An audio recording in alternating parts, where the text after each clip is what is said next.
Henceforth, my brother and his wife declared we'll manage the household independently, so find another place to live.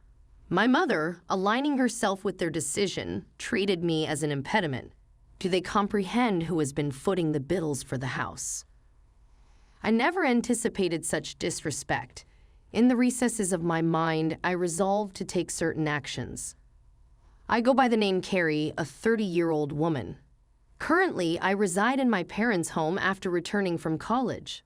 Initially, I ventured into the corporate world to forge my path, but the challenges overwhelmed me, prompting my return home.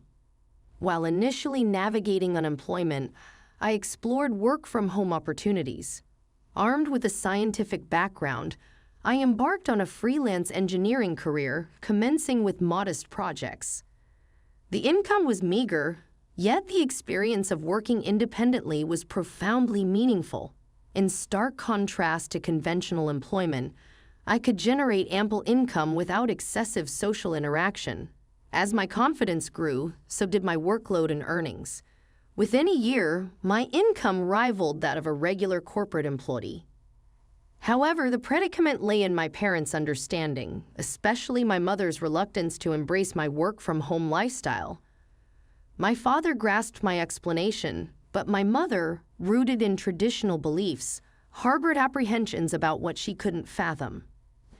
Despite my earnest attempts to elucidate, my mother persisted with questions like, "How long do you plan on staying home?" and insinuations about the legitimacy of my online work. Despite presenting evidence of client emails and salary statements, my mother remained unconvinced. She suspected it to be some shady business or involvement in a dubious religion. Despite the consistent payments and the legitimacy of my job, despite my detailed explanations, my mother remained steadfast in her skepticism. She continually expressed concerns about the possibility of relying on unemployment benefits, emphasizing their impermanence. Although I had contemplated living independently, my savings were not yet sufficient. Around that time, my father's health took a toll with deteriorating legs and back, necessitating nursing care. Facing an early retirement and sudden income loss, my father assured me that his pension would suffice. However, acknowledging my mother's spending habits, I questioned his ability to manage. His face wore the fatigue of anxiety about the uncertain future. My father had supported me through college and even when I returned home due to mental health challenges. The idea of leaving him alone and continuing to live independently troubled me. My mother too grappled with confusion over my father's sudden condition. Contemplating the situation, I felt a sense of responsibility and a desire to give back. Reassuring my father, I pledged to support the family from that point onward. He expressed surprise, doubting my income's adequacy, but I confidently showed him my stable financial situation. Grasping the reality, my father, who had always understood my circumstances, was taken aback by my newfound stability. Encouraged by his understanding, I offered to help with household expenses, medical bills, and other financial obligations. Each month, I transferred a certain amount to my father's bank account, shouldering a significant part of the financial burden. As my mother had been using my father's credit card, I created a new main card and provided her with a supplementary card. My father, mindful of saving money, urged my mother to follow suit. In response, my mother questioned whether I should be asked to leave the house. I pointed out my financial contributions and emphasized that it would be more challenging without my support. Skeptical, my mother remained unconvinced and suspicious of my assistance. It took my father's persuasion to finally gain her agreement, allowing me to continue living with them. Continuing my work and household responsibilities, I found my mother increasingly taking my assistance for granted.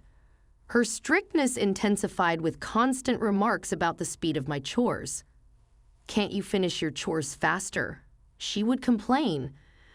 I explained the challenge of multitasking while working, but she dismissed my concerns. The strain on my relationship with her became apparent, and it seemed irreparable. In contrast, my father, understanding my efforts, provided much-needed support. Despite this strained dynamic, We persevered in this manner for a year. After a year, my father's health took a sudden downturn, requiring hospitalization. Visiting him daily, I shared moments of concern and reassurance. Aware of the strain on me, my father expressed gratitude, acknowledging the difficulties in my relationship with my mother. As my father grappled with health issues, the already strained relationship between my mother and me deteriorated further. Despite feeling suffocated at times, I remained committed to supporting my family. Recollections of my mother's past efforts, especially during my student days, kept me steadfast in this commitment. However, a significant shift occurred when my mother welcomed my brother Kevin and his wife Mary. Their unexpected arrival brought an abrupt change to my living situation. My brother explained their decision, stating they would be living in the house from now on to ease the burden on me. I was taken aback, and my mother seemed to avoid eye contact while my brother and his wife claimed their intention was to support me. A hidden meaning lingered in their words.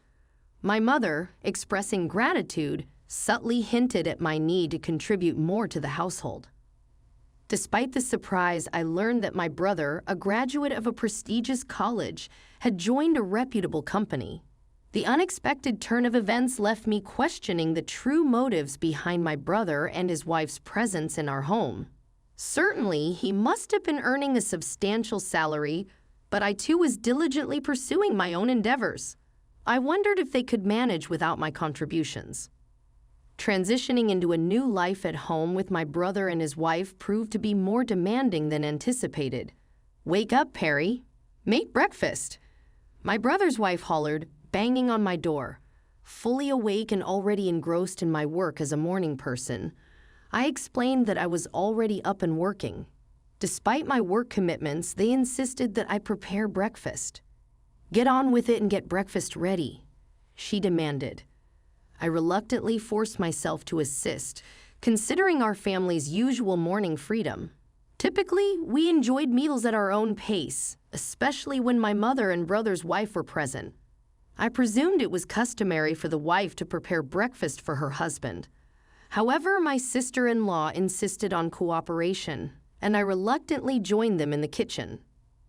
Despite my efforts, their dissatisfaction was evident. "Is this what you prepared for breakfast? This isn't enough," they complained. I had meticulously crafted a breakfast plate featuring soft scrambled eggs, a refreshing lettuce salad, fresh buttered toast, and a succulent sausage, thinking it would be well received. However, it seemed I had missed something. "You don't have to eat it," I retorted. Their surprise was palpable, and their reaction turned confrontational, questioning my attitude and who I thought I was. My brother, often condescending, mocked me, likely influenced by our mother. Despite explaining my work commitments, they dismissed it. "What kind of work is that? Are you crazy?" they exclaimed. Frustrated by their lack of understanding and the impact on my work, I packed my laptop, ignored their protests, and left the house.